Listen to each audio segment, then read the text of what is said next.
In this video, I'm going to show you how to install Manifest V2 extensions on Google Chrome 142, so just follow these steps exactly.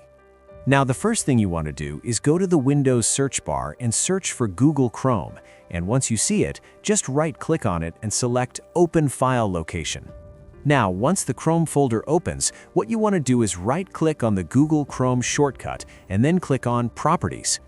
Now, inside the Properties window, look for the Target field, and this is very important, so go all the way to the end of the text and add a space, and then paste this command.